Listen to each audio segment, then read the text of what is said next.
बिस्मिल्लाहिर्रहमानिर्रहीम। मार्केट और मसाइल से आपका मेज़बान रफ़ीक अंसारी हाजिर है। आज हम बड़े ख़ास मेहमान और वो एसोसिएशन जो मुल्क में प्रॉपर्टी के लिए बड़ी अहम समझी जाती है, North Nazimabad association of real estate agent. ये एक बहुत बड़ा इदारा नॉर्थ नाज़ाबाद का है और प्रॉपर्टी के हवाले से बड़ा काम कर रहा है, बल्कि प्रॉपर्टी के साथ साथ ये फलाही काम भी कर रहे हैं और अपने मुलाजमीन के लिए बड़ा अहम रोल भी अदा करते हैं। इसके अलावा वफाकी हुकूमत ने चारों सूबों में प्रॉपर्टी टैक्स में कमी की, मगर वाहिद सूबा सिंध है जहां पर अभी तक सिंध हुकूमत की तरफ से कोई अमल दरामद नहीं हो रहा है, जबकि 3 सूबों में इस पर अमल दरामद हो चुका है। आप मेरे साथ इस वक्त North Nazimabad association of real estate के चेयरमैन जनाब जुबैर रशीद साहब मौजूद हैं। आइए हम उनसे जानते हैं। बिस्मिल्लाहिर्रहमानिर्रहीम। जैसा कि रफ़ीक बहुत बहुत शुक्रिया K21 का कि आज उन लोगों ने हमें मौका दिया बात करने का कराची के मसाइल के ऊपर। सबसे पहली बात ये कि जैसे अंसारी साहब ने कहा था कि हम जो जीत कर आए हैं इलेक्शन, तो पिछली जो काबीना थी तकरीबन 4-4.5 साल हो रही, और लोगों ने जो हमारे मेम्बरान हैं तकरीबन 350 मेम्बरान हैं, तो उन लोगों ने इस दफ़ा हमें चुना है और हम लोगों ने पिछली काबीना को बिल्कुल क्लीन स्वीप किया है।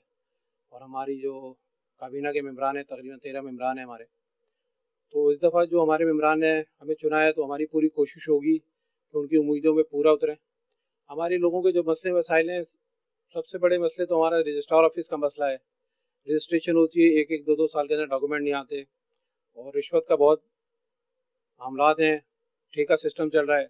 इसी तरह KDA का भी निज़ाम है, उधर भी बहुत मसले हैं। एक कोविड-19 की वजह से भी बहुत प्रॉब्लम्स हो गई है, स्टाफ आता नहीं है, एक आदमी के पास 2-2, 3-3 चार्ज हैं।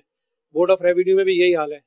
तो इस दफ़ा हम लोगों की पूरी कोशिश है कि तमाम अरबाब इख्तियार से मिल के और इस मसले को सॉल्व किया जाए कि हमारे लोगों के जो प्रॉब्लम्स हैं, ये भी प्रॉब्लम हो रही है सारी। और सबसे बड़ी बात यह कि मेरी वज़ीर आला सिंध से ये गुजारिश है कि बोर्ड ऑफ रेवेन्यू के निज़ाम को ज़रा तरतीब में लेकर आया जाए। लोग बहुत परेशान हो रहे हैं, लोगों के डॉक्यूमेंट नहीं आ रहे हैं, रेवेन्यू वाले भी तंग करते हैं, KDA वाले भी तंग कर रहे हैं, रजिस्ट्रार ऑफिस वाले भी तंग कर रहे हैं। बहुत प्रॉब्लम्स हो रही हैं जिसकी वजह से लोग बेचारे बहुत परेशान हैं। एक बात ये भी है कि अभी फेडरल गवर्नमेंट ने टैक्सेस में कमी की हुई है। एक तो तमाम सूबों के अंदर 1% आधा % स्टैम्प ड्यूटी कर दी है, आधा % रजिस्ट्रार की फीड और 1% फेडरल की।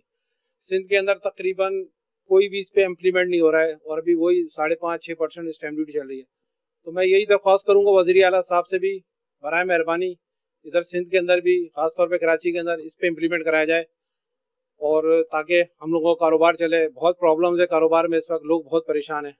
दुबे साहब, ये बताइएगा कि रियल इस्टेट एसोसिएशन के इंतखाबात हुए, आपने क्लीन स्वीप किया और आपके 350 से ज़ायद जो मेम्बरान ने आप पे भरोसा किया है, तो आप इस बारे में क्या कहेंगे? और मेरा दूसरा सवाल ये है कि नॉर्थ नाज़ाबाद में बिल्डर्स का जो एक बड़ा अहम रोल है, वो भी आपका एक हिस्सा है, तो आप बिल्डर्स के मुतालिक भी क्या कहेंगे?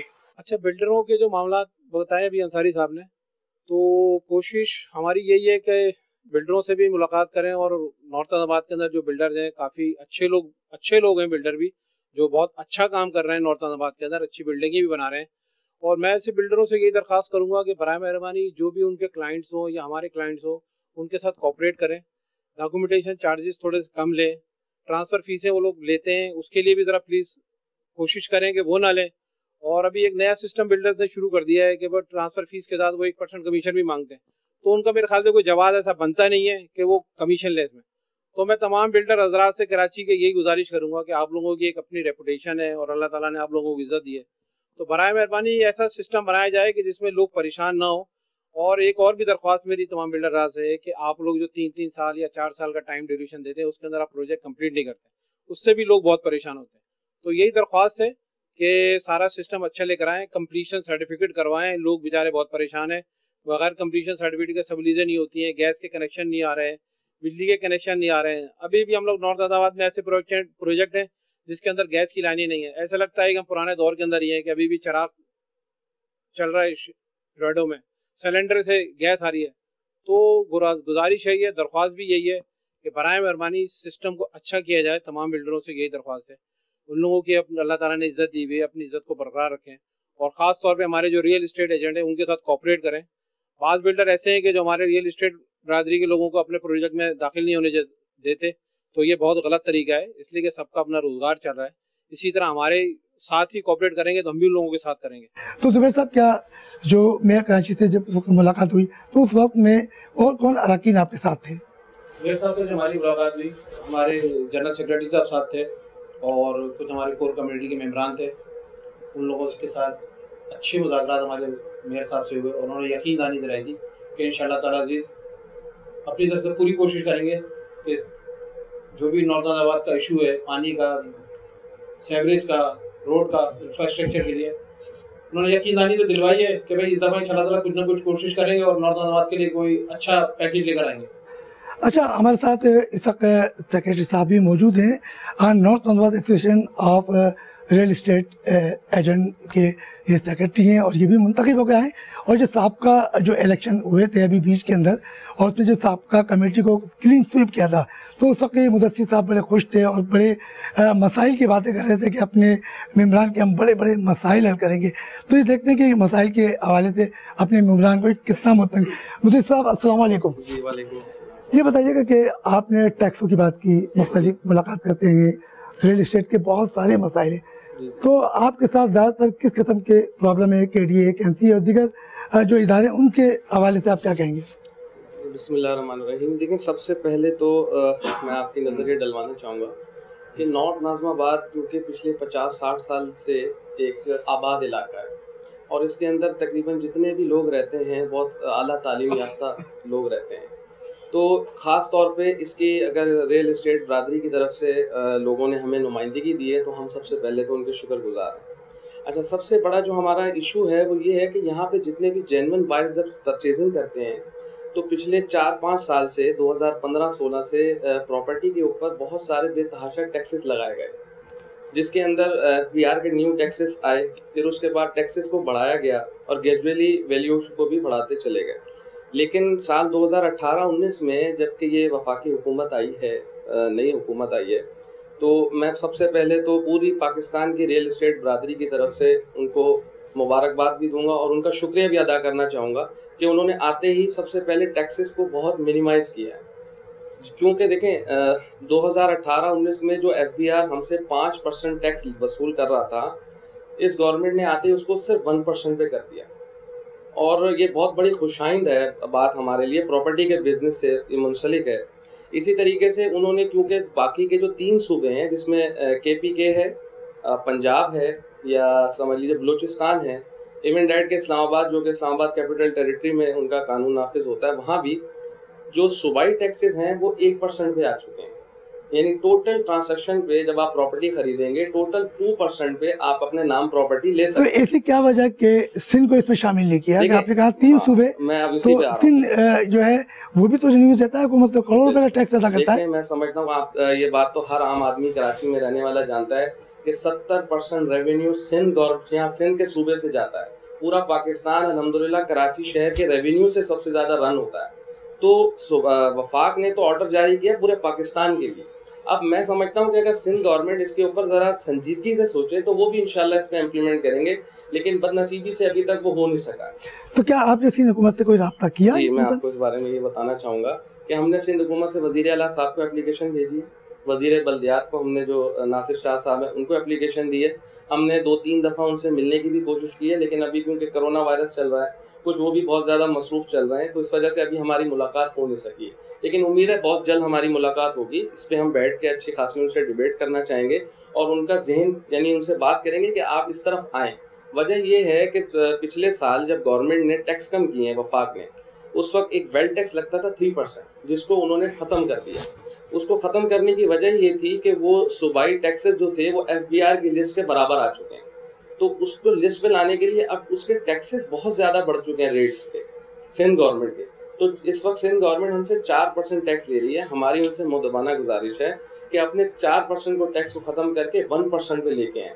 लेकिन अगर ये 1% पे लाएंगे तो जो आम परचेज़र है उसका कॉन्फिडेंस बढ़ेगा और वो प्रॉपर्टी बाई करेगा, जिससे रियल इस्टेट इंडस्ट्री को बेनिफिट होगा। लेकिन सबसे बड़ी बात क्या है कि रियल एस्टेट इंडस्ट्री साथ में कंस्ट्रक्शन इंडस्ट्री ये साथ मिलकर चल रही होती है, और 72 से ज़्यादा अलाइड आपकी इंडस्ट्रीज हैं जो कि कंस्ट्रक्शन इंडस्ट्री उसको लेके चलती है।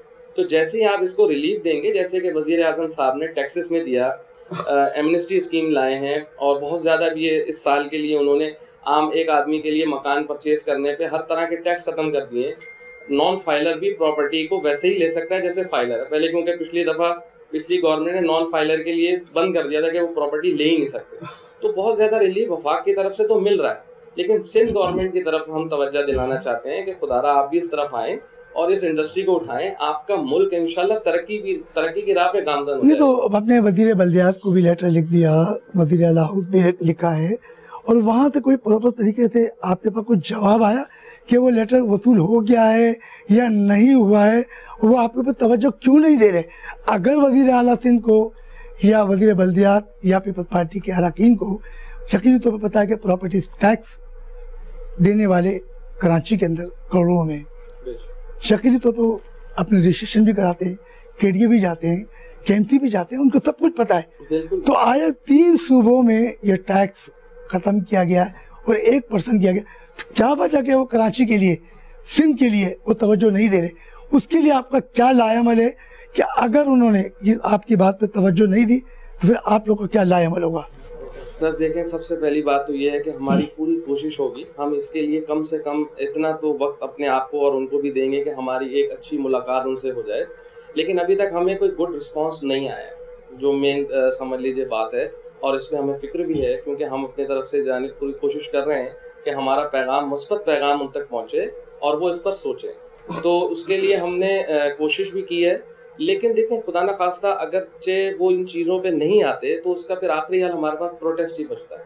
तो हमें उसके लिए भरपूर तरीके से इंशाल्लाह प्रोटेस्ट करना होगा, और पूरे सिंध के जो रियल एस्टेट बरादरी है उसको हमने ऑन बोर्ड किया हुआ है। तकरीबन कितनी होगी सिंध की जो रियल एस्टेट की जो आपके हमारी, मेंबर्स होंगे? मैं आपको बताता हूँ, इस वक्त कराची के अंदर तकरीबन 16 एसोसिएशन जो हैं वो बन चुकी है। DHA जो डिक्लेरिया जिसको कहते हैं, डिफेंस कलेक्टर, वो भी हमारे साथ अल्हम्दुलिल्लाह ऑन बोर्ड है, और गुलशन मेमार वाले भी हमारे साथ ऑन बोर्ड हैं, और दीगर जितने भी गुलशन इकबाल और गुलस्तान जौहर है, नॉर्थ कराची है, सुरजानी की बहुत बड़ी एसोसिएशन है, ये सब अल्हम्दुलिल्लाह हमारे साथ ऑन बोर्ड है और ये इलेक्टेड लोग हैं। अब बात ये है कि जब देखें हमारी ये बात, हम अगर तो कोई ऐसी बात कर रहे हो जिसमें कि कोई मुजायका हो गवर्नमेंट को या कोई मसला हो तो हमें बताएं। बात ये है कि जिस वक्त वैल्यूएशन कम थी, अब वैल्यूएशन, क्योंकि मैं मिसाल दे के आपको बात करता हूँ कि पहले 20,000 रुपये पर स्क्वायर यार्ड चार्ज कर रही थी गवर्नमेंट, इस वक्त 50,000 रुपये पर स्क्वायर यार्ड रेट हो गया, 200+ उन्होंने रेट अपना कर दिया। उसके ऊपर 4% टैक्स वो हमसे ले रहे हैं, तो एक आम आदमी के लिए बहुत हैवी टैक्स हो जाता है ये, वो देने से कतराते हैं, वो उसको फिर कहते हैं यार हम इस एरिया में नहीं ले रहे, हम कहीं और चले जाएंगे। आपने हमारे को कैटेगरी 1 में रखा हुआ है। देखिए, नॉर्थ नाज़िमाबाद कैटेगरी 1 में आता है, और बदनसीबी से इंफ्रास्ट्रक्चर हमारा क्योंकि इतना डिस्टर्ब है कि हर हमारी valuation day by day marketable value से देखें तो डाउनफॉल की तरफ जा रही है, गवर्नमेंट वैल्यूएशन को बढ़ाती चली जा रही है। तो ये थोड़ा सा तजाद है। हम इस पर बैठ के अच्छी तरह से गवर्नमेंट को समझाना चाहते हैं, उनसे बात करना चाहते हैं। हमें उम्मीद है इंशाल्लाह जब हम बैठेंगे वो ज़रूर इसके ऊपर इम्प्लीमेंट करेंगे और जल्द अज जल्द हम अपने इस मिशन में कामयाब होंगे। जनाब, ज़बरदस्त सेक्रेटरी साहब ने बातें की हैं और आपने मसाइल की और हुकूमत के हवाले से, वफाकी और सिंध हुकूमत के हवाले से भी बात की। और हमारे साथ इस वक्त फाइनेंस सेक्रेटरी हैदर अली साहब भी मौजूद है। फाइनेंस का शोबा आपके पास है, तो क्या आपके जो 350 मेंबर थे उनके बहुत से मसाइल होते हैं, जैसे मिसाल के तौर पे कोरोना वायरस आया और कारोबार बंद रहा, और उसमें कई ऐसे मुलाजमीन हैं जिन्हें एक वक्त की रोटी भी कमाना बड़ी मुश्किल होती थी। तो इस दौरान north Nazimabad association of real agent ने अपने मुलाजमीन के लिए क्या किरदार अदा किया? जी, बहुत शुक्रिया।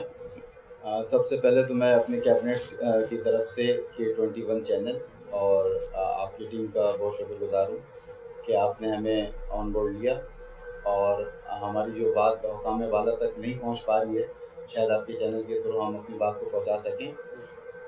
और जिस तरह आपने मुझसे पूछा कि हमने इस कोविड-19 के दरमियान क्या किया, तो माशाल्लाह से हमारे कैबिनेट्स के चेयरमैन हमारे ज़ुबैर रशीद भाई, इन्होंने अपने कैबिनेट के मेंबरान के साथ तमाम लोगों को साथ जोड़कर और अपने जो मेंबरान हैं उनके हवाले से किसी भी किस्म में कोई भी इशू रहा तो हमारे जो ग्रुप्स हैं उसमें कोई भी मामला अगर आते रहे तो बहुत कुछ दिली से उन्होंने अंजाम दिया और हर मुमकिन कोशिश की कि जो भी हमारे रियल एस्टेट से रिलेटेड हमारे स्टेट फील्ड के बरादरी में जो लोग हैं उनको कोई भी अगर कोई मुश्किल आ रही है तो उसको फिल फॉर हल किया जाए, चाहे वो कैश के हवाले से हो, किसी भी हवाले से हो, उन्होंने उनको सपोर्ट किया है हर मामले में। अच्छा, मैं अब दूसरी एक बात करना चाहूँगा, जिस तरह के हमारे चेयरमैन और जनरल सेक्रेटरी साहब ने भी बात की कि हमारे फील्ड से रिलेटेड काम में जो है 2 डिपार्टमेंट ऐसे हैं जो बिल्कुल हमारे काम से मुंसलिक हैं। इस पर जो पहला है वो है KDA, क्योंकि जाहिर सी बात है नॉर्थ अहमदाबाद KDA की इम्प्रूवमेंट स्कीम है, और दूसरा इदारा जो आता है वो है बोर्ड ऑफ रेवेन्यू सब रजिस्ट्रार ऑफिस। हमें इन 2 डिपार्टमेंट से जो है बहुत सारे प्रॉब्लम्स हैं, जिसकी वजह से हमारे फील्ड में जो है वो जो आज से 10 से 15 साल पहले जो काम बहुत आसानी से हम किया करते थे उसमें मुश्किलात का सामना है। मैं सबसे पहले KDA की अगर बात करूं तो KDA में सर इस वक्त कोविड-19 के जो लॉकडाउन से पहले जो काम हो रहे थे वो भी मुश्किलात का शिकार था, उसमें भी मामला थे। उसकी क्या वजह? उसकी वजह कोई 2 तो उनके जो इंस्पेक्टर हैं या अफसरान हैं तो तोड़ जोड़ तो नहीं करने के मांग रहे थे कि ताकि आप उनको कुछ पैसे दें तो उसके बाद उनके आपके मसाइल जल्द से जल्द हो जाए, तो ऐसा कोई सिलसिला तो नहीं है जिसके तो आपके काम रुकते हैं? जी हाँ, बिल्कुल ऐसे ही कोई मामला था, क्योंकि जो आप जिस तरह आप इशारा कर रहे हैं इसके बगैर तो काम हमारे यहाँ होता ही नहीं, पॉसिबल नहीं।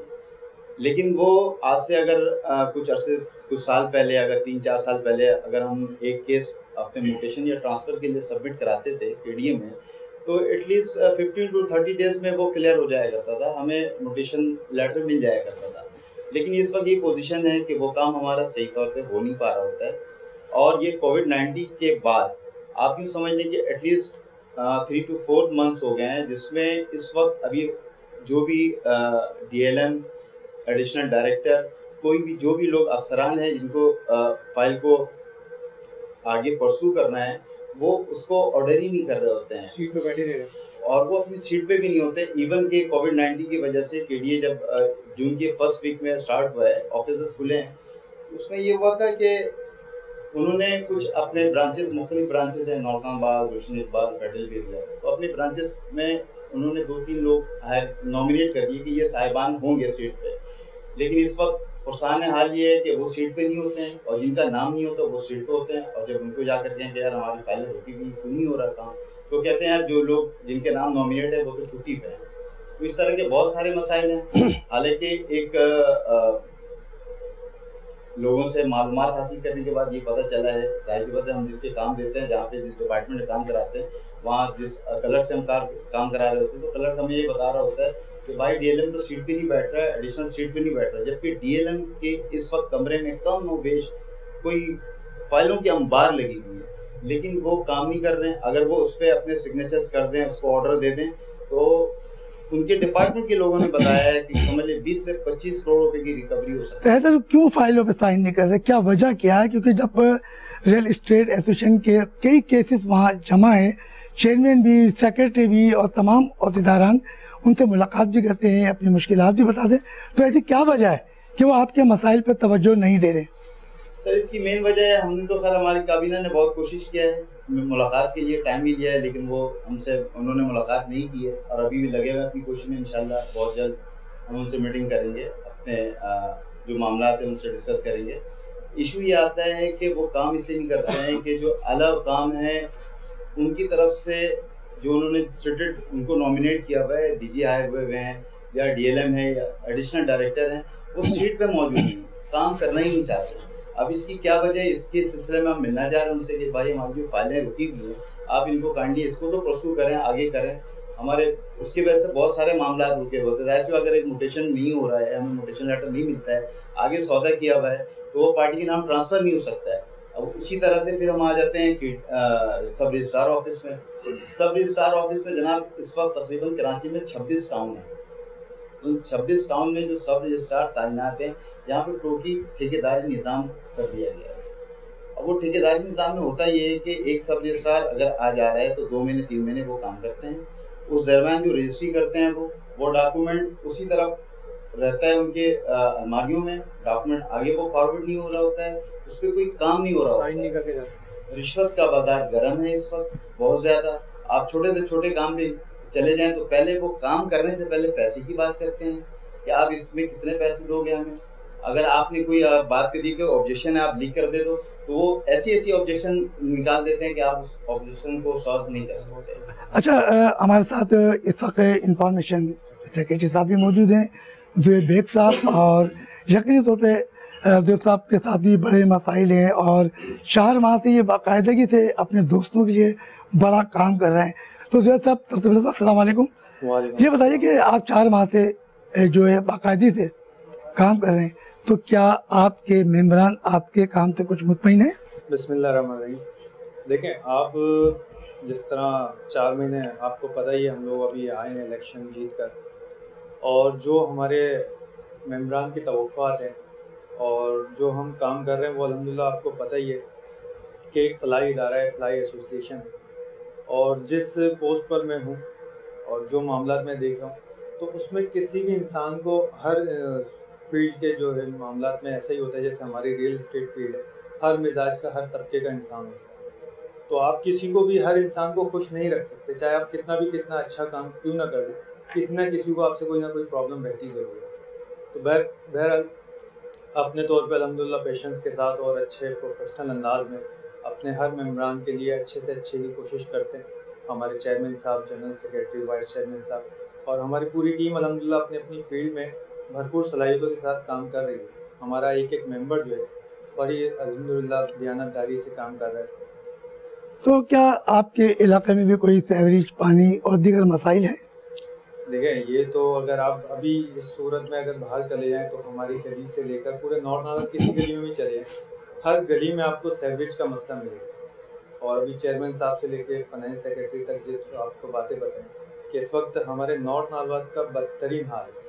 और जो हमारे जनरल सेक्रेटरी ने आपको बात बताई कि हमारी जो कैटेगरी है वो 1 है, मतलब हम एक्स्ट्रा ऑर्डिनरी जो है वो टैक्सेस गवर्नमेंट को दे रहे हैं प्रॉपर्टी वैल्यूएशन के मद में, लेकिन सहूलियात जो है हमें वो 4th कैटेगरी वाली भी नहीं मिल रही। इतनी ज़्यादा हमारे नॉर्थ नार्थ को, इतना ज़्यादा मैं तो समझता हूँ कि एक सोची समझी साजिश के तहत तबाह किया जा रहा है, बर्बाद किया जा रहा है। क्योंकि यहाँ लोग माशाल्लाह से बहुत पुरानी स्कीम है और बहुत अच्छे ख़ानदानी रईस लोग यहाँ रहते हैं और कुछ लोग यहाँ मूव हो गए।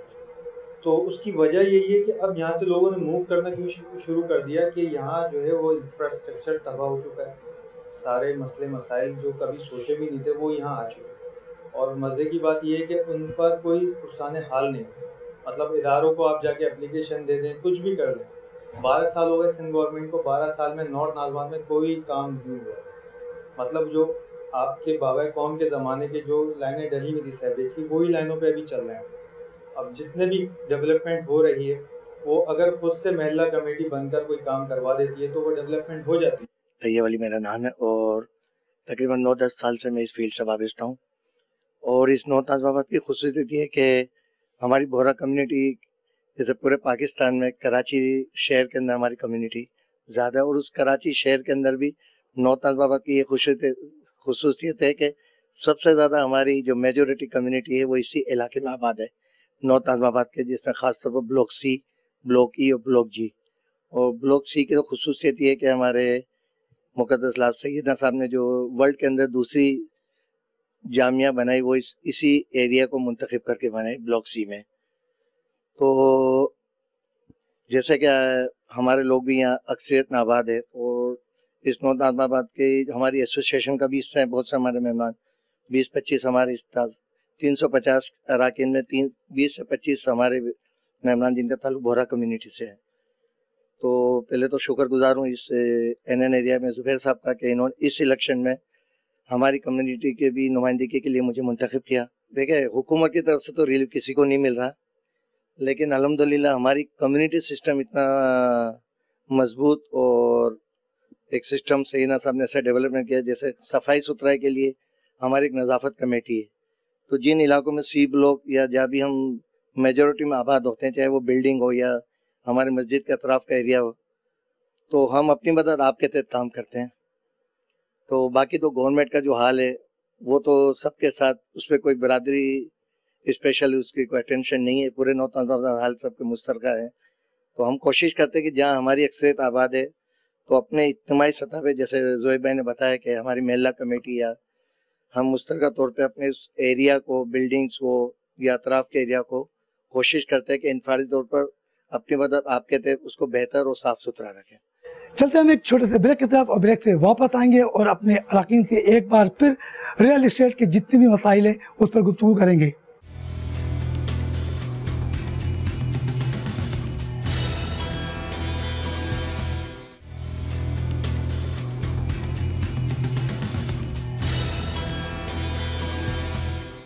ब्रेक पे जाने से पहले हमारी दुबई रशीद साहब से बड़ी ज़बरदस्त बातें हो रही थी और उन्होंने बिल्डर्स के बारे में बड़ी अच्छी बातें की हैं और इस वक्त हमारे साथ तसव्वुर बेग साहब मौजूद है।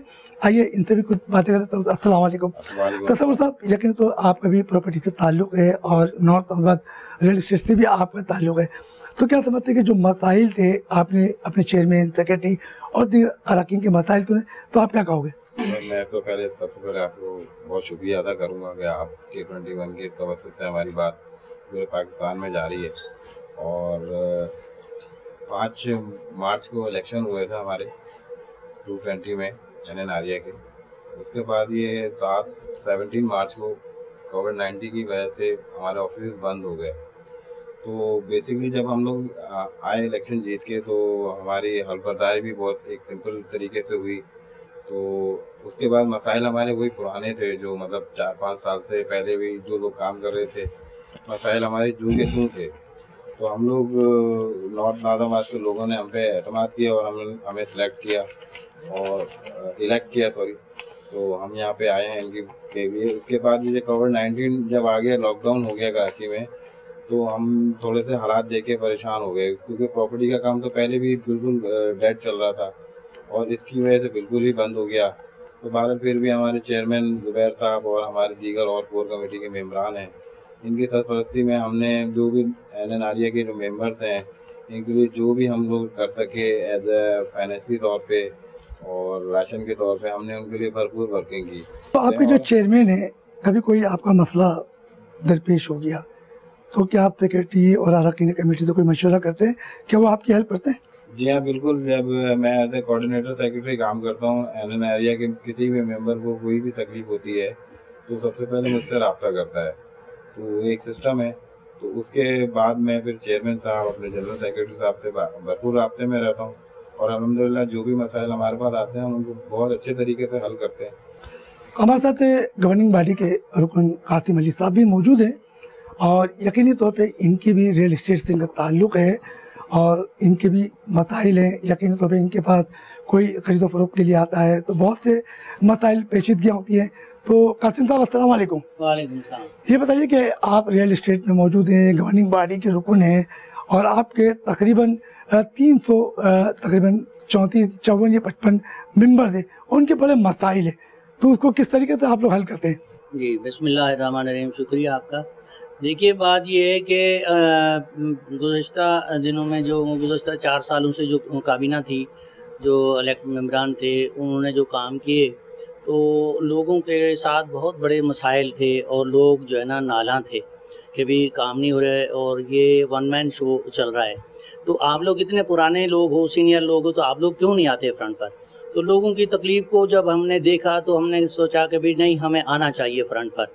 तो हमने आपस में मुशावरत की, मशवरे किए, चेयरमैन साहब से गुजारिश की, तो हमने फिर कोशिश की इलेक्शन में, तो लोगों ने हमें मुंतखब किया और हम लोग जीत के आए। अब सच्ची बात यह है कि हमारे पास जो है ना एक लोगों की तकलीफ़ है और जो दर्द है वो जज्बा है हमारे पास, और हम तो एक खिदमत के लिए आए हैं और इंशाल्लाह खिदमत कर रहे हैं, चाहे लॉकडाउन हो या कुछ भी हो, हर हवाले से हम लोगों की हेल्प कर रहे हैं और उनके मसाइल भी हल कर रहे हैं। अब कासिम अली साहब तो बड़ी अच्छी बातें कर रहे थे कि हम अपने मेंबरान की बड़ी ज़बरदस्त उनकी हेल्प करते हैं, उनके मसाइल हल करते हैं और यकीनी तौर पे ये इनका फ़र्ज़ बनता है, क्योंकि 355 मेंबर थे और उन्होंने इनको इलेक्ट किया है और इनको वोट देकर कामयाब किया है, तो ये इनका हक बनता है कि उनके मसाइल को हल करना ये इनकी ज़िम्मेदारी में शामिल है। और हमारे साथ एक और गवर्निंग बॉडी के रुकन नदीम मजीद साहब भी यहाँ मौजूद हैं और यकीनी तौर पर वो भी इसी मसाइल में दो चार है, क्योंकि ये भी प्रॉपर्टी से इनका ताल्लुक़ है। और आइए हम उनसे भी कुछ मज़ेदार बातें करते हैं, इनके मसाइल सुनते हैं। तो नदीम मजीद साहब हमारे साथ मौजूद हैं, उनके भी कुछ मसाइल हैं और प्रॉपर्टी से भी उनका ताल्लुक़ है। नदीम साहब अस्सलाम वालेकुम। वालेकुम अस्सलाम रफ़ीक साहब। यकीनी तौर पर आपके भी बड़े मसाइल हैं, प्रॉपर्टी से आपका ताल्लुक़ है और आपको 300 से ज़ायद मेंबरान ने मुंतखब करके जो है वो भेजा है और उनके मसाइल हल के लिए।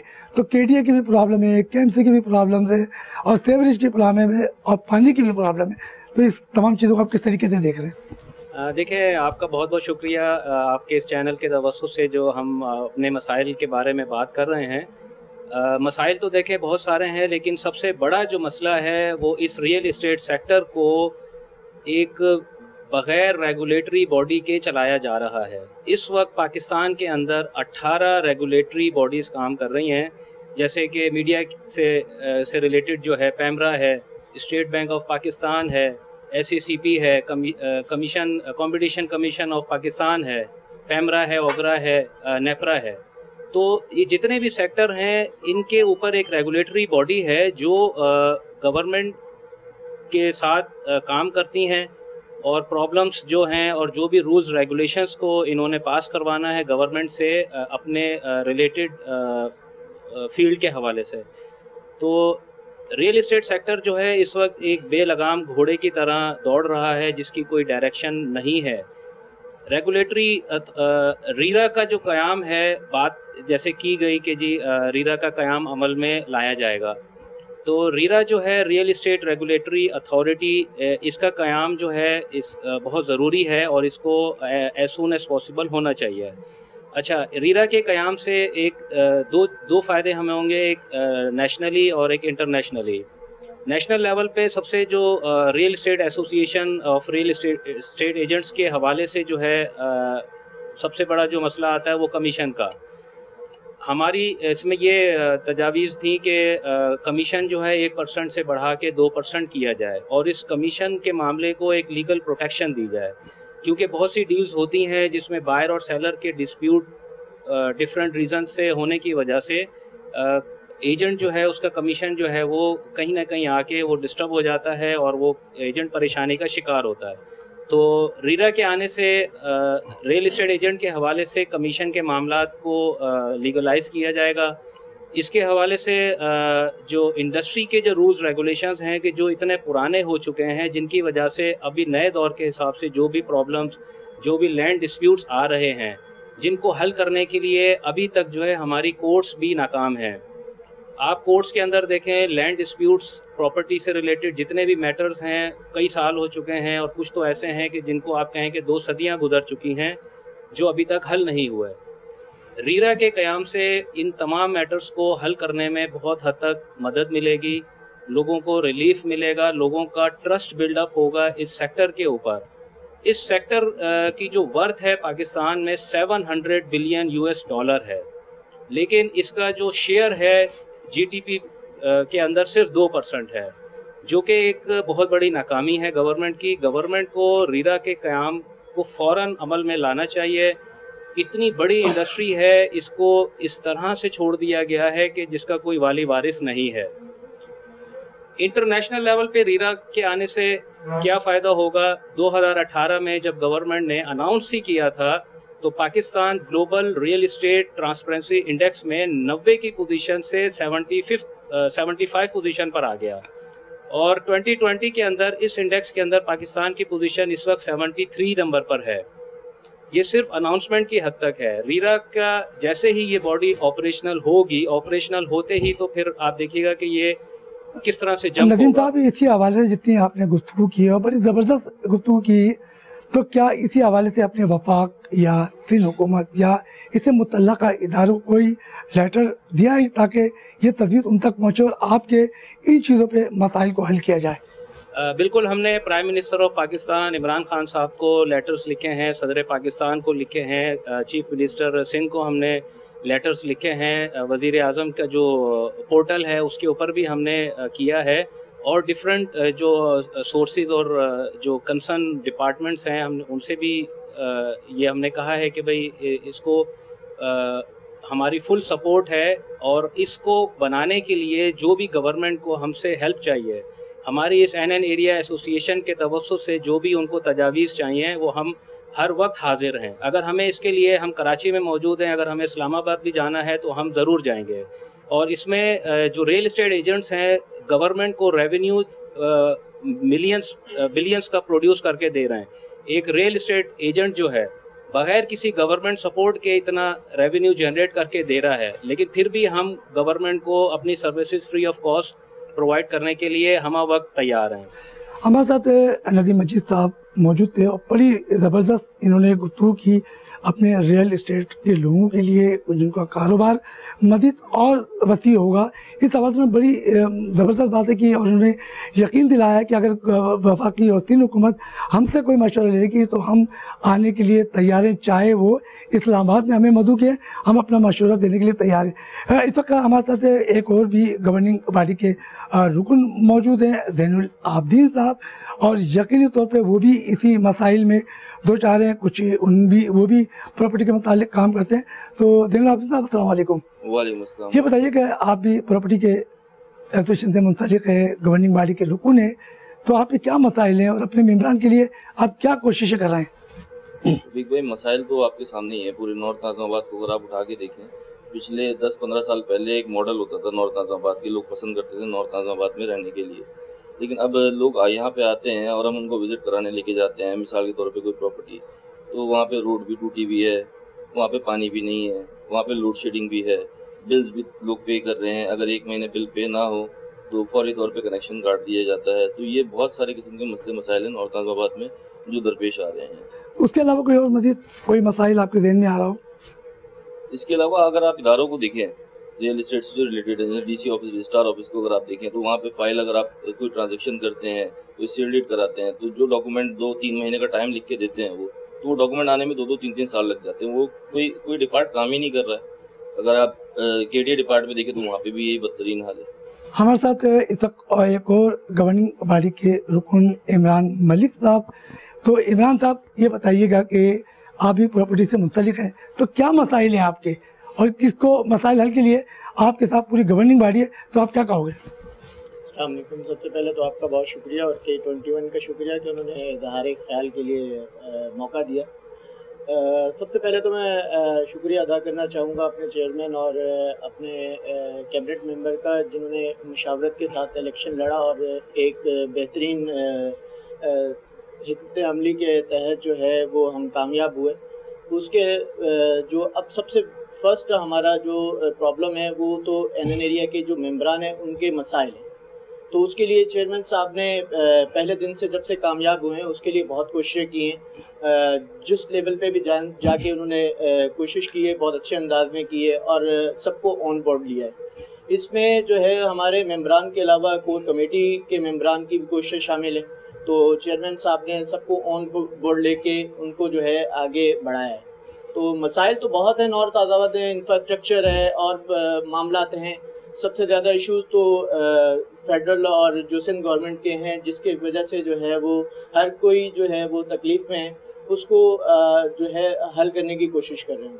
हमारे साथ north Nazimabad association of real estate agent के जो तमाम अरकान, चेयरमैन, सेक्रेटरी और तमाम मेंबर्स यहाँ मौजूद थे और उन्होंने अपने वर्कर्स, अपने मेंबरान के लिए एक आवाज़ उठाई और उन्होंने अपने मेंबरान के अलावा वफाकी और सिंध हुकूमत को ये बताया कि हमारे बड़े मसाइल हैं, हम करोड़ों रुपए का सालाना टैक्स अदा करते हैं। अगले प्रोग्राम के लिए आपका मेज़बान रफ़ीक अंसारी आपसे इजाज़त चाहेगा और नए मेहमान के साथ एक बार फिर हाजिर होगा। जब तक के लिए इजाज़त दीजिए। अल्लाह हाफिज़।